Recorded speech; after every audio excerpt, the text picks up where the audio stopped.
Now excited to be joined by a very special guest. It is PFF's Trevor Sikkema. The 3 round mock, it is live. It is up. I've always wondered, but never asked. As much as everyone kind of clowns the whole mock world, and it's a part of the business that you have so much passion for. It sounds like such a difficult thing to put together because of how many different things can change it, a trade here or there, and how much that can throw everything off. How long does it take you to put together a 3 round mock? Uh, so I was working on this Sunday, and there's many hours that you're just like thinking about it before you kind of like get to the Google Doc, anyways. But I think this one took me about 7 hours to do, and that is like from the beginning of like I'm working through the PFF mock draft simulator, I'm doing the 3 rounder, and then you got to format it and everything, and then you write the blurbs for a lot of these guys. But a big chunk of that is the actual mock draft process and going through the free agency moves, the updated depth charts, the updated team needs and everything. And you just kind of take a lot of stuff into account. This time of year is a lot of fun to do mocks because you have basically everything that you would want. You've got the film, you got the combine testing, you've got free agency now in the rear view mirror for the most part. And you get to really hone in on what you think these teams are going to do on draft weekend. So I'm not somebody who hates mock drafts. I know that there are some draft analysts that really love the evaluation part of it. So like they love the building the scouting reports and all those kinds of things. But sometimes you talk to people and I get it. There's a lot of like backlash that happens with mock drafts and everything. So they don't love doing it. I love doing them. They're a lot of fun for me. I do a lot of them on my free time anyways, just to get the juices flowing because I'll have an idea of a team moving up or something like that. So even though it is kind of like a longer process to take one of those from ideas and the mock draft itself into the print version of it, if you will, the online print version of it. I do really enjoy the whole thing. So these are a lot of fun for me. One of the things that I'm sure you talk about a lot, and is something that I have to remind myself, is there's a difference between saying a player is going to this spot and saying how you feel about a specific prospect. And the number one guy that I've had to remind myself of that is the Brock Bowers thing. Mm-hmm. The entire pre-draft season, it's felt like, man, this guy that I assumed was a lock to be a top 6, top 7 pick, he is being mocked very much like, hey, if he's not going to the Chargers, it's probably not going to be a top 10 thing.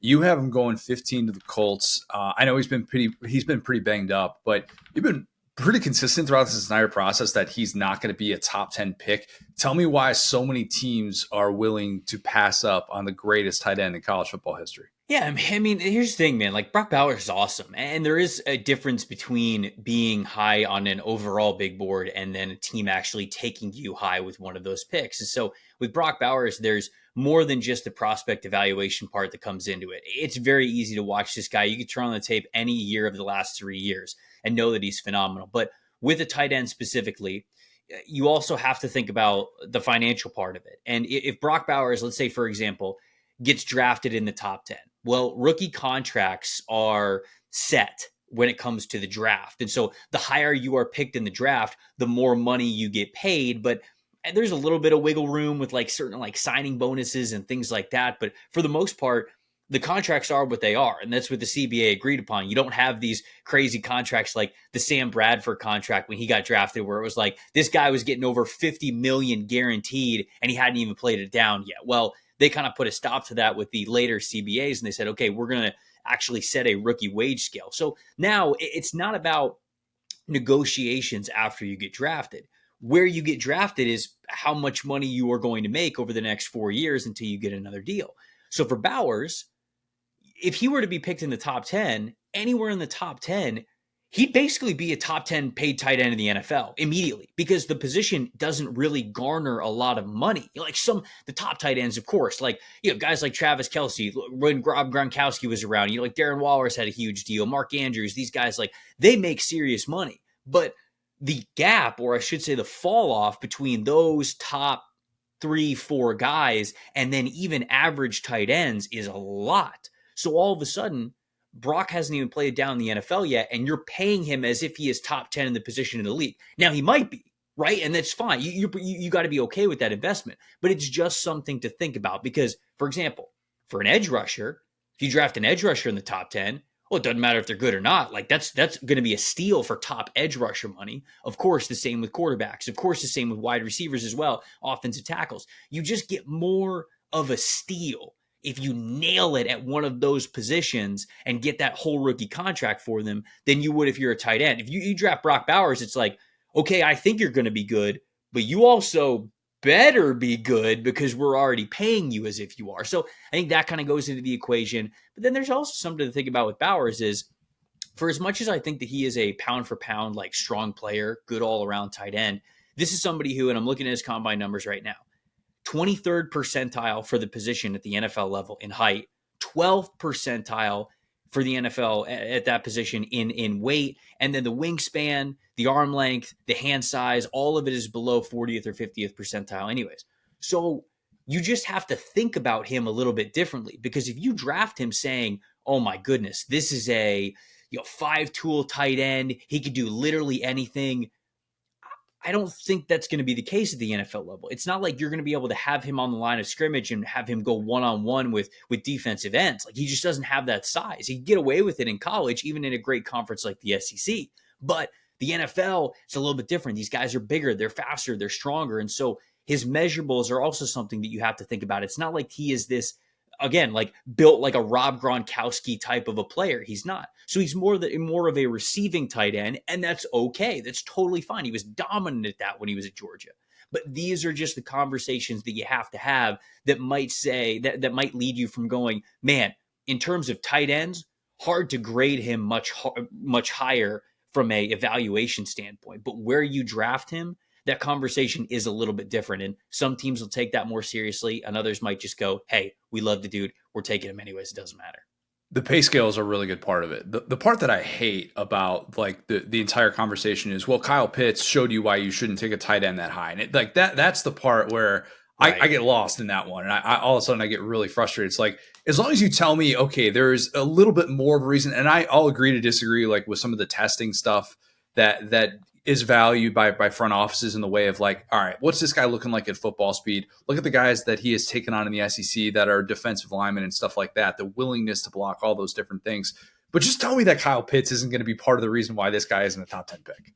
Right. And look, unfortunately, I can't guarantee that for you, because some front office people and some owners just sometimes get things in their head and they cannot get it out. And obviously for Pitts, it's funny. It's like, Pitts hadn't been that bad. Like, it's like we wanted Kyle Pitts to come in and average 1,300 yards a season. Like, he's been fine. It really has not been that bad, especially when you look at just the I would say like lack of consistent identity on the offensive side of the ball. Like, they really wanted to run the ball a lot, so they had a very deep rushing rotation. And you throw in Bijan Robinson in there, and it's like, okay, now you've got all these different weapons that you want to go to, but he still has a really deep rushing rotation as well with what Arthur Smith was doing. So it's like, damn, if you put Kyle Pitts in other situations around the NFL, like, he's fine. It's not like you picked him at 4 and he busted. It's not like it's like, oh yeah, see, it was not worth the investment. So that's why I agree with you completely. When we have the Brock Bowers conversation, I always tell people I think it's a financial one, and I also think it's a measurable one, because I think that people have watched Brock Bowers over the years at Georgia, and size has never been an issue. So you've never really thought about it. But even when I went back to summer scouting this year, when I finally was able to evaluate Brock Bowers from an NFL draft perspective, I looked at his bio at Georgia, and you know this, a lot of schools, they lie a little bit, right? Yeah. It's the old Tinder profile, Bumble profile. If you're 5'11", you're 6 feet tall. If you're 230, maybe you're 240. You're just bumping it up a little bit, making you look better. And Brock Bowers was listed at 6'4", 240.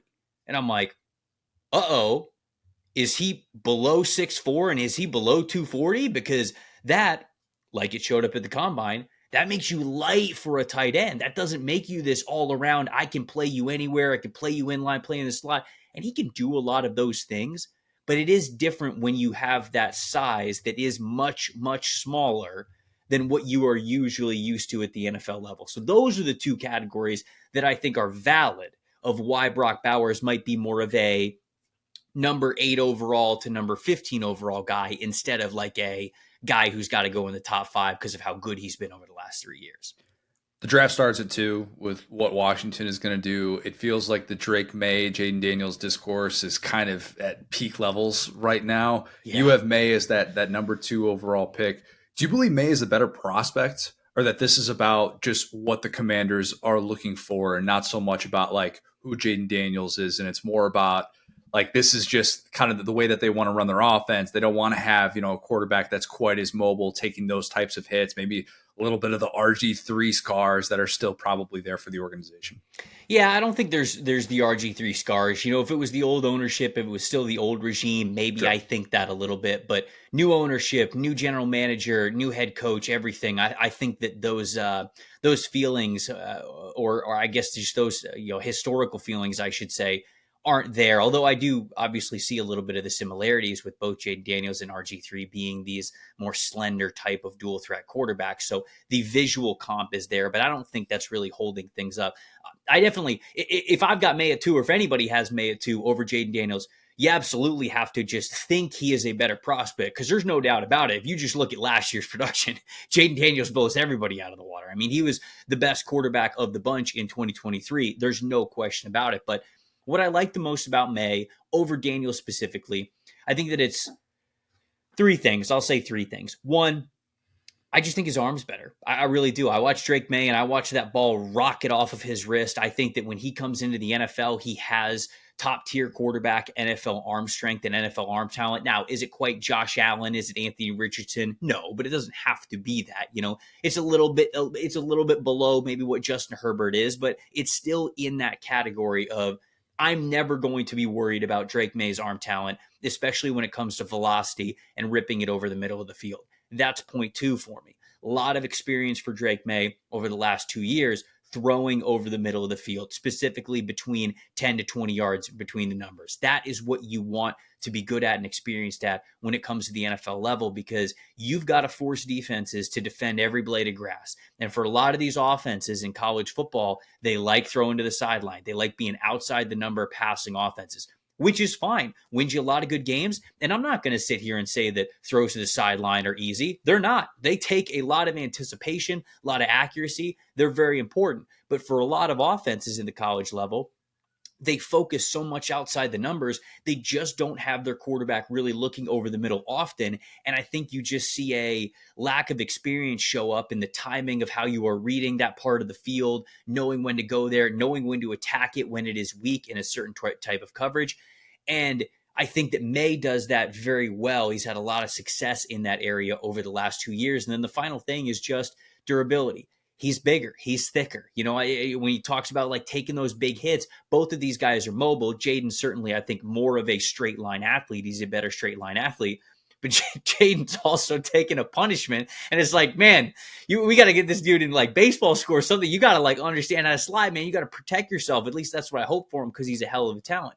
So when I take those three categories, which is, experience over the middle of the field, the durability part of it, and then I can't even remember what was the first point that I just made. It was middle of the field. It was arm talent overall. So those are 3 categories.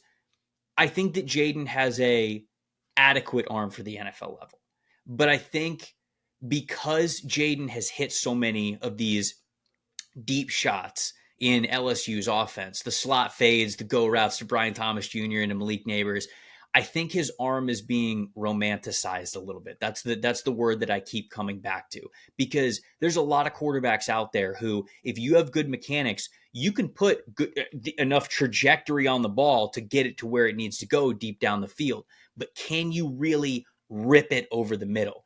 Jayden has, to me, the best fundamentals of the top quarterbacks in this class. I mean, from his footwork to his throwing motion, it is beautiful. I think it is picture perfect. And because of that, he's able to maximize his arm talent. But I still think that his arm is just adequate from a velocity standpoint going into the NFL. So Drake, I think, is a little bit better in that area. Jayden, like I was mentioning, his offense very predicated off of outside the number throws. Doesn't have that sort of experience over the middle of the field. Not that he can't learn it, certainly not saying that, but some guys it's really tough. So that is a projection for him where I don't have that projection with Maye. And then ultimately, yeah, I am worried about the durability a little bit, because you draft Jayden Daniels to be a dual threat player for you, and he just needs to protect himself a little bit better. So it's those three categories that split these two very, very talented prospects who I think are both going in the top 5. Yeah, like it's splitting hairs. I mean, this is somebody that's going to be, given the keys to an offense. One would think he has all the potential to be a franchise quarterback. And as much as I love Jayden, the one thing I find myself asking is there a little bit of the Mac Jones 2020 factor where very different players, but the surroundings are just so good. And you worry about what does that look like? And the counterpoint is, well, you've seen guys that have had great surroundings who step into the NFL in less than ideal situations. And look, a CJ Stroud happens. And that guy looked like he should have been the number 1 overall pick. Mm-hmm. So how much of that is a legitimate concern that you look at the Brian Thomas, Malik Neighbors, elite offensive line, all of those things and say, hey, it's great that you figured some things out and you were able to process better than you ever have in your entire career. But how much of that do you think can be a legitimate holdup and could be something that prevents him from being an immediate star in the NFL? Yeah, I think that there are people out there who truly emphasize that point. They cannot get past the offense and particularly the passing weapons that he had to throw to.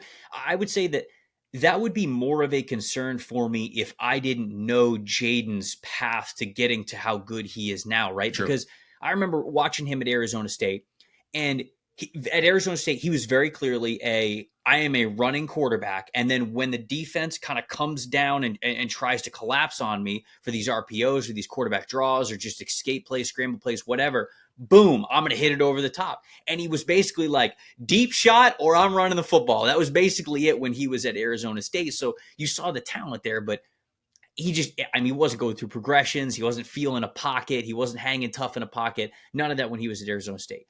He transfers from Arizona State with talent, like I said, just not really realized the way that it needed to be, goes over to LSU. That first year at LSU, you could tell his emphasis was, I'm going to protect the football. Coaches are harping on turnovers. I want to be a starting quarterback in this league in the SEC. And the quickest way to get yanked from a starting quarterback job is if you turn the ball over. And he made an effort to have a low turnover-worthy play percentage. And not only did it was one of the lowest in the country. So this dude really understood where defenses were trying to attack him and did not put the ball in harm's way. Fast forward to this year, so you go another year forward, he takes the lessons that he had learned and that he had put into practice of being a better decision maker and not putting the ball in harm's way. And he said, okay, but I got to ramp up my aggressiveness. I can't just be somebody who holds on to the ball. I still got to make plays down the field. And so we almost saw just that evolution of him this year. So the point of, okay, well, how much is he just like his passing weapons? I mean, I think he helped make his passing weapons as well. Malik Neighbors and Brian Thomas Jr. incredibly talented players, but I don't think one takes away from the other. I really don't. And again, I might feel differently if I didn't feel so confidently about Jayden's journey and how he became that quarterback. Maybe I would feel it's a little bit more fool's gold, but I don't. And some evaluators out there, I know, do hold his receivers against him. Sometimes that is the case. I personally don't see it that way. Let's talk about one of those guys, Malik Neighbors, who you have mocked at 9 to the Bears, which I am giddy about thinking, just thinking about DJ Moore, Keenan Allen, and Malik Neighbors in the same offense, how interchangeable those guys can be is just like something I've never had as a 33-year-old Bears fan in my entire life. So I hope that happens as much as I'm probably going to be disappointed on draft day. But is Neighbors is he really in that, I know everybody talks about the tiers with these wide receivers. Marvin Harrison Jr. is like the tier 1, and then it's kind of pick your poison between Rome Odunze, Malik Neighbors. How would you separate those guys? Is there really much of a gap between Malik Neighbors and Marvin Harrison Jr. for that top receiver off the board? No, I mean, I don't think that there is. And I've said this before. We are currently looking at a class that has 3 players that would be wide receiver 1 in basically every other draft class. Not all of them. The Jamar Chase draft class was obviously special, and there have been some that have come before that have been incredible with a wide receiver 1. But there's a lot of draft classes that I can remember where any of Marvin Harrison Jr., Malik Neighbors, Rome Odunze, easy wide receiver 1. And we happen to have all 3 of them here in one class, and I think they're all 3 going in the top 10. The way that I have it divvied up is I've got Marvin Harrison Jr. at 1, but Malik Neighbors' film and scouting grade for me is very close to him. It really is. I think Rome's a little bit further down, and so I'm tempted to say that they're all in the same tier. I think they all could certainly be wide receiver ones at the NFL level. So if that's your definition of a tier, then they are still in that tier. But those two guys, Neighbors and Harrison Jr., the skill sets that they have, specifically with just how much of a route running savant Harrison Jr. already is. My comp for him is taller Devontae Adams. And you talk about a guy who just absolutely obliterates you when the ball is snapped at the line of scrimmage before he really even gets into his route. Marvin Harrison Jr. has the ability to do that. And then my comp for Malik Neighbors is another elite wide receiver. And I hate being too hyperbolic, but it's hard to not be with these guys. I look at what Antonio Brown did when he was in his prime and how elite of a separator he was. And there was a specific athletic trait with Antonio Brown that made him truly uncoverable. And that was his ability to change direction, yet maintain the exact same speed or even get faster as he changed direction. It was just such a rarity that even the best corners in the NFL could barely keep up with. I've watched clips and snaps of Malik Neighbors where he is doing the same thing. He is just a unique mover in that regard. And I am somebody who wasn't always like this. I used to be a scout that loved the contested catches, man. Go get me an alpha receiver, man. Go up and get the ball, be a bully. I used to love that stuff. And then I got burned real hard by J.J. Arcega-Whiteside, by Kelvin Harmon, by Hakeem Butler, all those guys. And I go, all right, you know what? Maybe separation's actually a little bit more important, creating an easier throwing window. And when you watch Malik Neighbors run, it's hard to not see a guy who can create a separation window basically at any level of the field and asking him to run any kind of route. And so when you are that type of a separator, when you have that sort of athletic potential, it's just special to think about how good you could be, productive you could be in this league. Your former PFF coworker, Mike Renner, friend of the show as well, he had a different comp. He compared a different SEC receiver to Antonio Brown. It was Lab McConkey. And that I think that made the rounds. And that was one of those that kind of stepped back. Yeah. You're like, okay, don't think we've seen that a lot. But then you kind of start to think about what they do best. And I think that's the point that he's trying to make, is Lad's going to be drafted way higher. And that second tier of receivers, whatever you want to call it, that like late first round, early second round, that has, those SEC guys, a Brian Thomas Jr. maybe, with Ladd, with Ricky Pearsall, with Xavier Legette.